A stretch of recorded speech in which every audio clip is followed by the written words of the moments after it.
Hello dear students. तो आज हम एक और चैप्टर कवर करने वाले हैं जो है हमारा टीचिंग ऑफ इंग्लिश से रिलेटेड। तो ये है लैंग्वेज लैबोरेटरी, कॉन्सेप्ट, टाइप्स, उसके components and merits and demerits या लिमिटेशंस। तो सबसे पहले हम इंट्रोडक्शन लिखते हैं और इंट्रोडक्शन में हम क्या लिखेंगे कि लैंग्वेज लेबोरेटरी होती क्या है इसका मतलब। लैंग्वेज लेबोरेटरी एक स्पेशल डिजाइन रूम होता है जहाँ पे जो है different different audio visual aids जो है वो रखी जाती हैं, जैसे कि कंप्यूटर होगा, हेडफोन्स होंगे, माइक्रोफोन्स होंगे और जो लैंग्वेज लर्निंग सॉफ्टवेयर है वो होगा। और जिससे क्या होता है, वो हेल्प करता है स्टूडेंट्स को कि वो उनकी लिसनिंग, स्पीकिंग और प्रोनाउंसिएशन को जो है वो इम्प्रूव करें। अब ये क्या है, एक मॉडर्न क्लासरूम है, किस लिए? लैंग्वेज लर्निंग के लिए, जहाँ पे जो स्टूडेंट्स हैं वो प्रैक्टिस करते हैं कि कैसे जो है वो बोलना है, सुनना है, किसकी मदद से? टेक्नोलॉजी की मदद से। ठीक है। फिर हमारे पास कुछ डेफिनेशंस आती हैं, ये आप याद कर लेना। एक है WM रिवर्स की, ये बोलते हैं कि लैंग्वेज लेबोरेटरी एक टीचिंग डिवाइस है जो स्टूडेंट्स को प्रोवाइड करता है कुछ प्रैक्टिस जो उनकी मदद करती है लिसनिंग और स्पीकिंग स्किल्स में। थ्रू कैसे? टेक्नोलॉजी की मदद से। एक आता है हमारे पास एलन एंड वैलिट, ये बोलते हैं कि ये लैंग्वेज लेबोरेटरी क्या है? इंस्ट्रक्शनल सिस्टम है जो ऑडियो इक्विपमेंट्स जो है यूज करता है सो दैट जो स्पीच हैबिट है बच्चे की, जो लैंग्वेज प्रोफिशिएंसी है वो इम्प्रूव हो। अब देखते हैं ऑब्जेक्टिव्स। ऑब्जेक्टिव्स क्या है? सिंपल सी बात है कि प्रोनाउंसिएशन इम्प्रूव होगी बच्चे की, जो बच्चे की लिसनिंग स्किल्स हैं वो अच्छी होंगी, और साथ में स्पीकिंग हो जो है वो इन्हांस होगी, जो फ्लुएंसी है वो अच्छी होगी। और एक और चीज़, ये जो है जो हम रिड्यूस करेगा हमारी मदर टंग इन्फ्लुएंस। इसको मैं आपको अगर एग्जांपल से समझाऊं तो आपने बहुत बार देखा होगा कि जो साउथ इंडिया के जो लोग होते हैं उनकी जो इंग्लिश जो बोलते हैं, उनका थोड़ा बोलने का तरीका थोड़ा डिफरेंट सा होता है ना। और जो नॉर्थ में बोलते हैं उनका थोड़ा डिफरेंट होता है। तो अब वो आपको वहाँ पे इन्फ्लुएंस दिख जाता है किस चीज़ का? मदर टंग का, राइट। फिर आता है नेक्स्ट, क्या ऑब्जेक्टिव है कि बच्चे में कॉन्फिडेंस लेके आना कि जो भी वो कम्युनिकेशन कर रहे हैं वो अच्छे तरीके से हो। फिर इंडिविजुअल प्रैक्टिस बच्चे को प्रोवाइड करना। और नेक्स्ट की लैंग्वेज लर्निंग को जो है वो इंटरेस्टिंग बनाना। अब जो है एक लैंग्वेज लेबोरेटरी है, उसकी करेक्टरिस्टिक्स क्या होंगी, यानी कि उसके फीचर्स क्या होंगे? पहला, गुड एकॉस्टिक्स। इसका मतलब होता है कि अच्छी साउंड होनी चाहिए, जो भी आप रूम इस्टेब्लिश कर रहे हैं, अपनी लैब बना रहे हैं, वो साउंड प्रूफ होनी चाहिए। ठीक है, सो दैट वहाँ पे जो है वो नॉइज, जो डिस्टर्बेंस है वो उसको हम अवॉइड कर सकें। फिर आता है इफेक्टिव रोल प्लेइंग एक्सरसाइजेज। वहाँ पे जो है अच्छी रियल लाइफ जो है कम्युनिकेशन कराई जाए, जो प्रैक्टिस वहाँ पे हो रही है वो रियल लाइफ रिलेटेड होनी चाहिए। फिर आता है एक टीचिंग मॉनिटरिंग सिस्टम होना चाहिए, जहाँ पे टीचर जो है वो सुन सके, बच्चे को गाइड कर सके इंडिविजुअली। फिर ये जो नेक्स्ट आएगा कि डेवलप करे लिसनिंग स्किल्स को। इसका मतलब है कि बच्चे को जो भी लैंग्वेज सीख रहे हैं उनको क्वालिटी ऑडियो मटेरियल प्रोवाइड करें, सो दैट जो भी वो सुन रहे हैं या लैंग्वेज सीख रहे हैं वो उसको अच्छे तरीके से कॉम्प्रिहेंड कर सकें। फिर आता है provide diversity in the classroom. अब वो यूज़ करेंगे ऑडियो वीडियो या डिफरेंट डिफरेंट सॉफ्टवेयर और कुछ ऐसी इंटरेक्टिव एक्टिविटीज़ जिससे क्या होगा, डाइवर्सिटी जो है वो इंक्रीज होगी क्लास में, कि बच्चे जो है वो अलग अलग तरीके से सीख रहे हैं। फिर आता है इंडिविजुअल लर्निंग फैसिलिटी। यहाँ पे जो है स्टूडेंट्स को प्रैक्टिस करने के लिए दिया जाएगा, किस तरह से कि वो अपनी जिस भी पेस से वो सीखना चाहते हैं उस तरह से सीख ले। इंडिविजुअल लर्निंग इस होगी। फिर आएगा रिकॉर्डिंग एंड प्लेबैक फैसिलिटी। अब ये क्यों? सो दैट कि बच्चा जो है वो सेल्फ इवेल्युएशन कर सके और जो भी वो गलतियां कर रहा है उसको इम्प्रूव कर सके। अब साथ में हमें चाहिए कुछ इक्विपमेंट्स, जैसे कि कंप्यूटर, हेडसेट, माइक्रोफोन्स और कुछ लैंग्वेज सॉफ्टवेयर। फिर आता है इंटरैक्टिव सॉफ्टवेयर। ये किस लिए? सो दैट कि हमारे जो प्रोनाउंसिएशन ड्रिल्स हैं उसको कर सके, हमारी जो वोकैबुलरी है उसको बढ़ा सके। कुछ ऐसी गेम्स इंट्रोड्यूस करी जाएं जिससे बच्चे की जो लैंग्वेज है वो इम्प्रूव हो। कुछ क्विजेज लेके आए। ठीक है, ये कहाँ से आएगा? इंटरैक्टिव सॉफ्टवेयर से।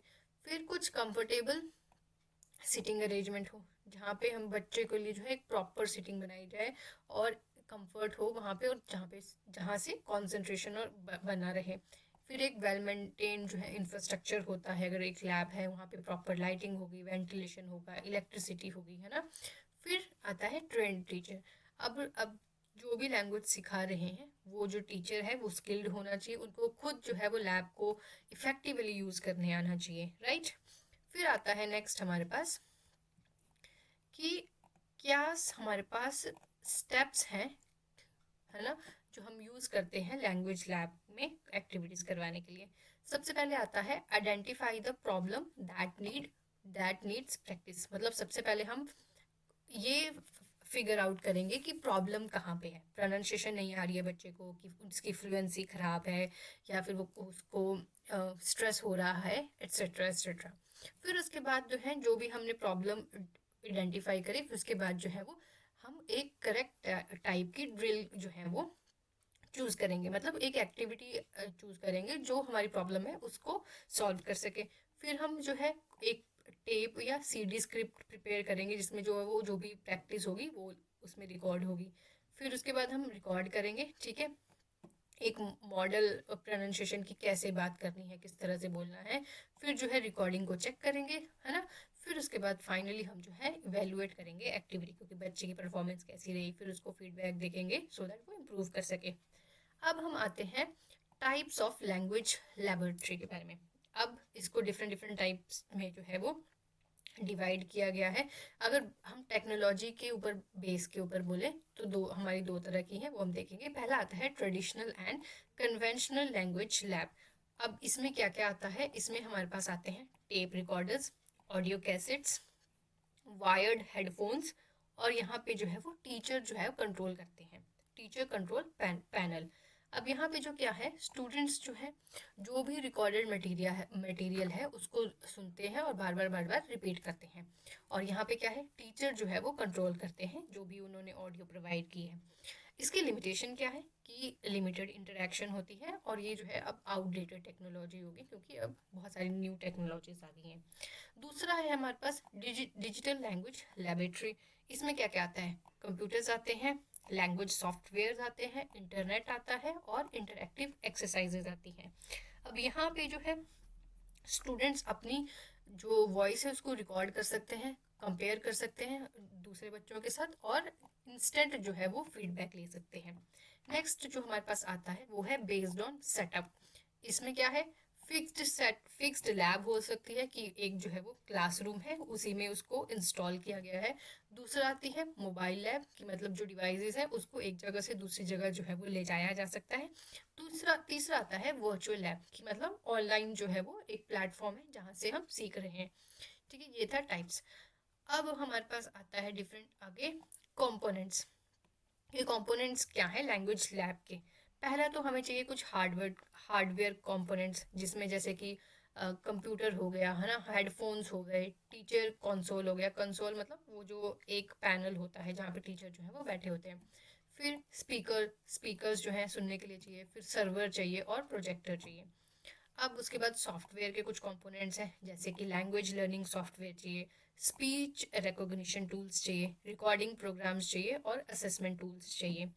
फिर आता है लर्निंग मटेरियल। इसमें हमारे पास आता है audio lessons, video lectures, dialogues, pronunciation drills, और इंटरैक्टिव एक्सरसाइजेज। अब नेक्स्ट हमारे पास आता है कि ह्यूमन कंपोनेंट्स भी चाहिए। अब एक ट्रेंड टीचर भी होना चाहिए, टेक्निकल असिस्टेंस भी जो है वो देने वाला कोई होना चाहिए, और बच्चे तो होने ही चाहिए। ठीक है, ये थे कंपोनेंट्स।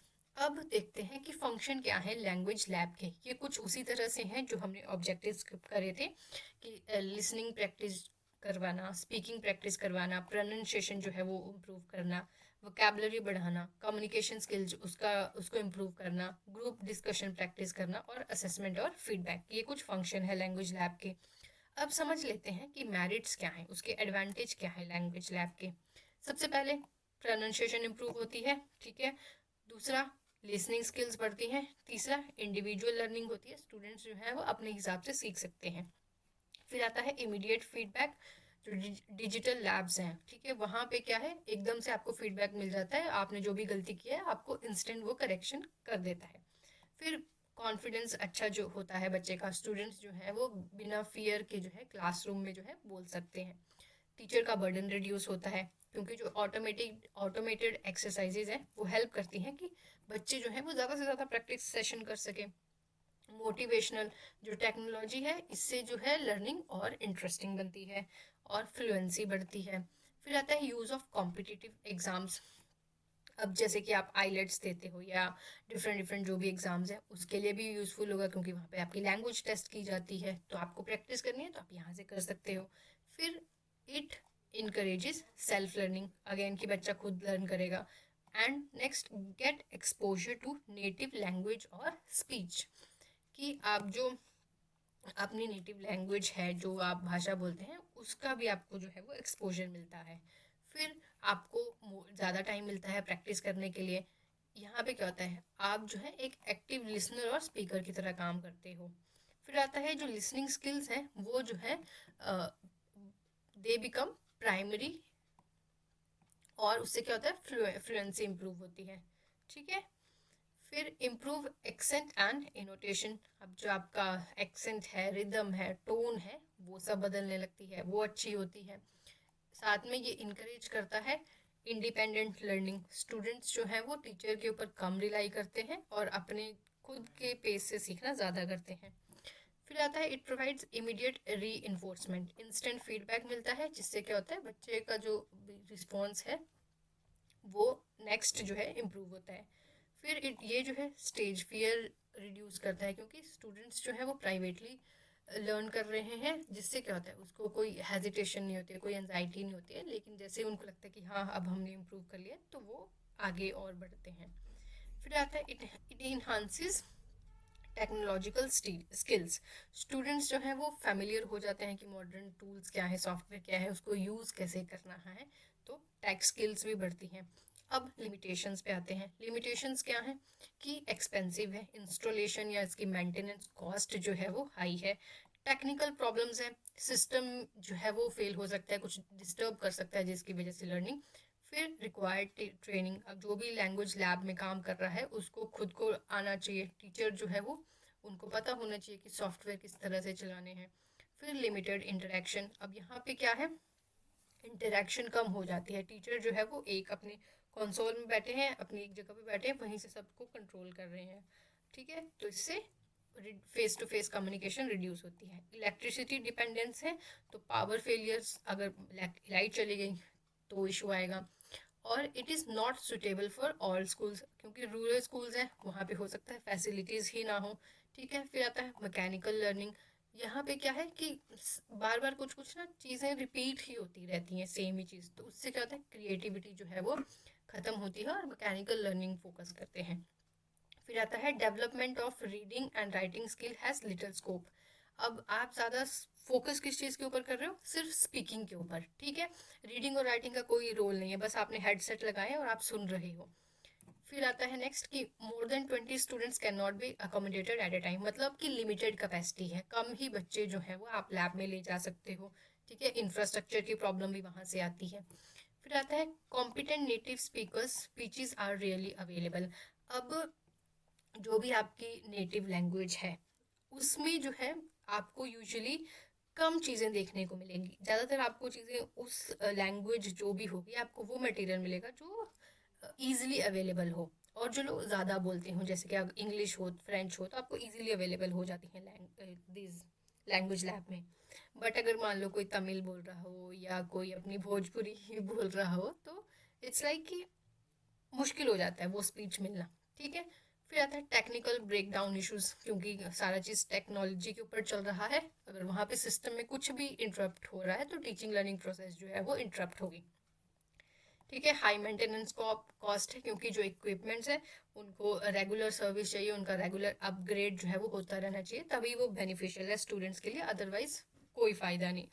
फिर आता है टाइम कंज्यूमिंग सेटअप। अब जो भी आपने अरेंजमेंट लगाने हैं, ये सॉफ्टवेयर सेटअप करना है किसी भी लैब में, तो उसमें थोड़ा टाइम लगता है, और स्कूल में जो है वो टाइमिंग लिमिटेड होती है, या जहाँ पे भी आप जा रहे हो क्लासरूम सेटअप में टाइमिंग लिमिटेड है। तो आपका आधा टाइम तो ये सॉफ्टवेयर सेटअप करने में ही चला जाता है, आपके जो इक्विपमेंट्स हैं उन्हीं को सेटअप करने में चला जाता है, तो बहुत ज़्यादा जो टाइम है वो वेस्ट हो जाता है, ठीक है। एक्स्ट्रा क्लास का फिर आपको लेना पड़ता है, ये मतलब वही एक्स्ट्रा क्लास का टाइम जाता है। अब ये थे मेरिट डीमेरिट्स। तो अब टीचर का क्या रोल है। टीचर जो है वो लैंग्वेज लैब में एज ए गाइड और फैसिलिटेटर काम करते हैं। वो स्टूडेंट्स की जो प्रोग्रेस है उसको कंटिन्यूसली मॉनिटर करते हैं कि बच्चा कैसा परफॉर्म कर रहा है, और बच्चे को जो है वो फीडबैक देते हैं कि अच्छा भाई आपने ये गलती करी, आप यहाँ पे इसको ऐसे सुधार कर सकते थे। फिर जो है वो जो भी बच्चे को पढ़ाना है उसके लिए वो अप्रोप्रिएट मटेरियल जो है वो सिलेक्ट करते हैं और बच्चे को मोटिवेट करते हैं इन केस उनको लगता है कि बच्चे जो है डीमोटिवेट हो रहे हैं क्योंकि उन्होंने अच्छा परफॉर्म नहीं किया है। सो ये था हमारा लैंग्वेज लैब। अब फाइनली हम जो है वो एक कंक्लूजन लिखेंगे कि लैंग्वेज लैब क्या है। एक मॉडर्न और इफेक्टिव टीचिंग एड है जो हमारी लिसनिंग और स्पीकिंग स्किल को इम्प्रूव करती है। कैसे? टेक्नोलॉजी की सहायता से। However it can be use as a supplement, मतलब एज अ सप्लीमेंट यूज करना है, ना कि कोई substitute for classroom interaction. So that's all in this video. Please like, share and subscribe. Goodbye and keep learning.